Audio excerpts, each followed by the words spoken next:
Surfovat holky mě nebaví, ale křik koloucha mě do pozoru postaví.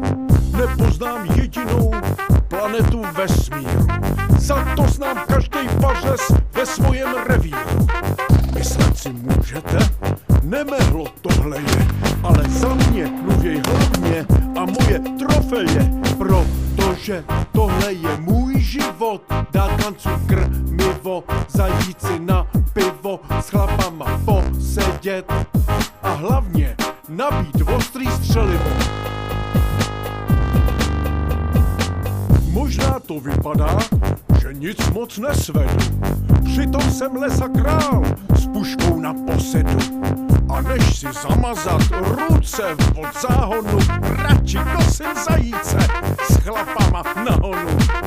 Myslet si můžete, myslivec necita, ale já v životě nehodil flintu do žita. Protože tohle je můj život, dát kancu krmivo, zajít si na pivo, s chlapama posedět a hlavně nabít ostrý střelivo. Když vidím vysokou, mířím na komoru. Před kancem na pepři mám vždycky pokoru.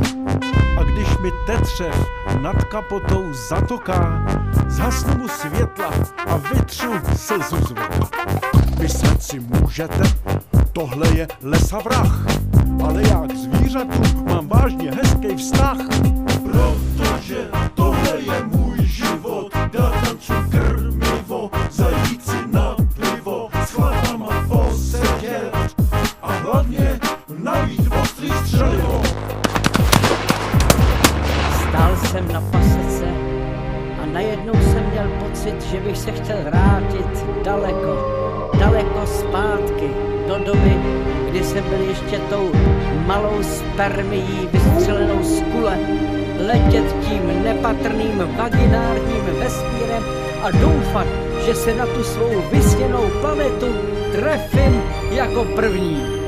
Jenom myslivec ví, co život znamená, když střelí jestřába, když sundá jelena. A teprv stažená srna vám napoví, že je to jak v té písni o Johnu Hardovi. A biftek z muflona napoví nejvíce, víc pravdy než bouchačka má moje kulovnice.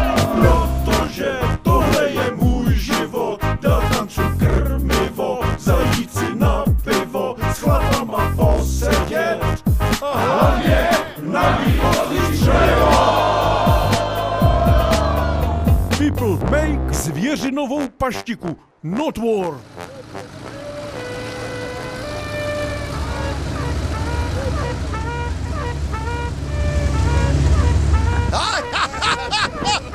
Rozumíš? Jedu a párno, vole. Hele, tady je od malička napsaný, že ho sundám já. To je...